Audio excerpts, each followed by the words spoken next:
isa sa pinakamakapangyarihang bangko sa mundo at investing agency at ang pinakamakapangyarihang bangko at investor sa Amerika, lumapit at nagpakumbaba kay Pangulong Bongbong Marcos.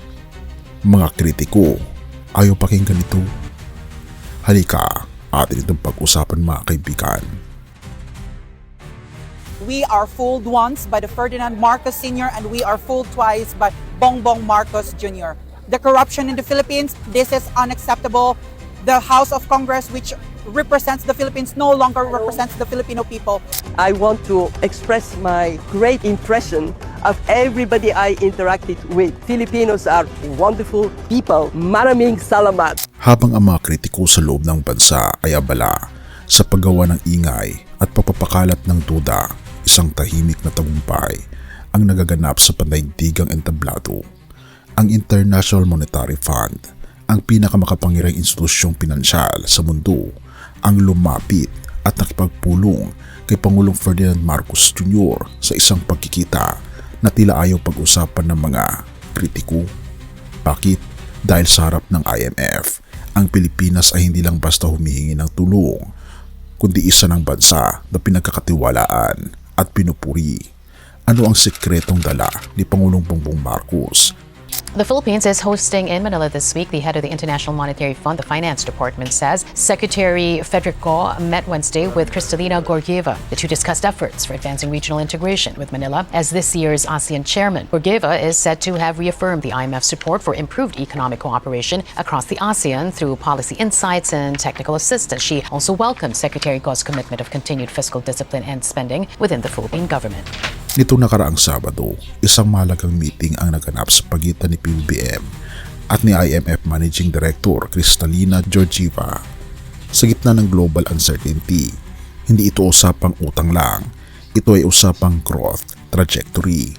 I just wrapped up a short visit to the Philippines in the context of the country chairing ASEAN this year. It is a highly uncertain time, but it is also an exciting time. And in my meetings with President Marcos, with Finance Secretary Go, with Governor Remo Lona, with business leaders, what came so clearly is the ambition of the Philippines to lead ASEAN toward more economic integration with focus on AI, what it means for the countries in the region, trade, how it can be intensified so the supply chains within ASEAN are strengthened, and of course we talked about the Philippines, the ambition of the country to lift up growth and create more jobs for a vibrant, youthful population. Habang ang mga kritiko ay sumisigaw na baon na sa utang ang bansa, ang mismong IMF ang nagsabing ang Pilipinas ay naasahang hihigitan ng average growth ng buong rehiyon ng 4.3%.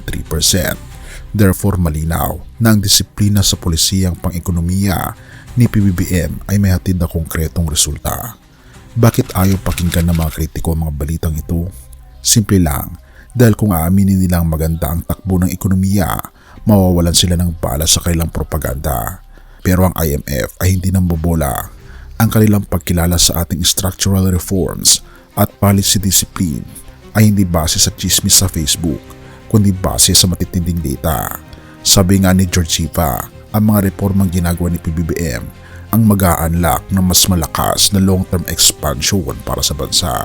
Therefore, habang abala ang mga kritiko sa pag-bash, abala naman ang gobyerno sa pag-secure ng ating future.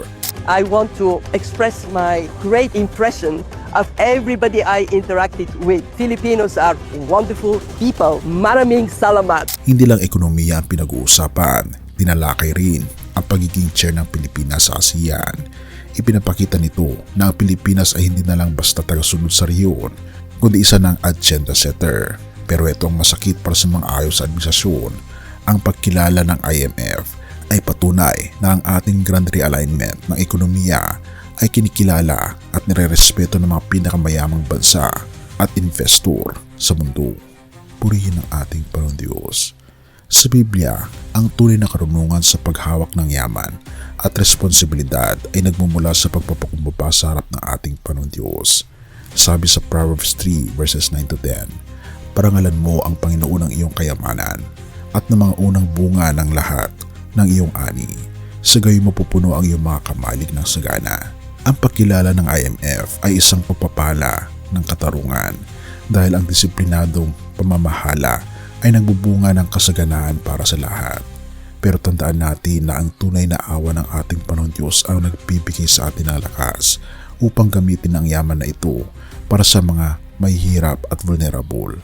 Therefore, anuman ang sabihin ng mga kritiko, ang pag-unlad ng Pilipinas ay isang patotoo na kapag may disiplina at pagsusumamo sa Panginoon, walang imposibleng makamit. Purihin ang ating Panginoong Diyos at tayo manalangin. Ama naming Diyos na makapangyarihan sa lahat na nasa langit, Ikaw ang tagapagloob ng lahat ng biyaya. Salamat po sa iyong paggabay sa aming ekonomiya at sa aming Pangulo. Patawarin niyo po ang aming bansa kung minsan ay nagiging mapanghusga kami sa halip na magkaisa. Basbasan mo ang aming mga lider na manatiling tapat sa disiplina at reforma. Pero higit sa lahat, o aming Panginoon Diyos, naway ang pag-unlad na aming nararanasan ay maramdaman ng bawat pamilyang Pilipino, lalo na ng mga nasalaylayan. Kaya naman, o aming Panginoon Diyos, sa iyo namin naalay ang lahat ng tagumpay dahil alam naming sa iyo nagmumula ang aming lakas at kaunlaran. Pinupuri po namin kayo at pinapasalamatan, o aming Panginoon Diyos, sa inyo pong kabutihan sa amin at patnubayan niyo po kami at patawarin po kami sa lahat ng aming mga pagkukulang at pagkakasala at iligtas po kami sa inyong muling pagpaparito at gabayan ang bawat isa. Salamat po sa aming Panginoon Kristo na siyang nabayubay sa krus para sa amin, para kami po ay magtamo ng buhay na walang hanggan. Salamat po. In Jesus' name we pray. Amen.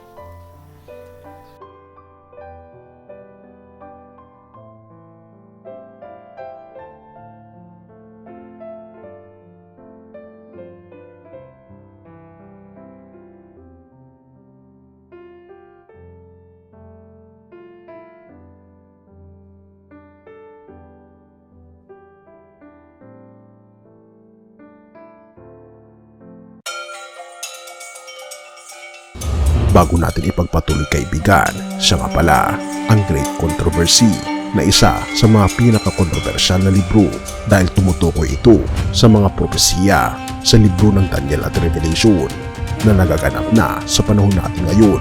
Bago ang pagdating ng ating Panginoong Diyos ay pinamimigay na namin ng libre sa pamamagitan ng PDF.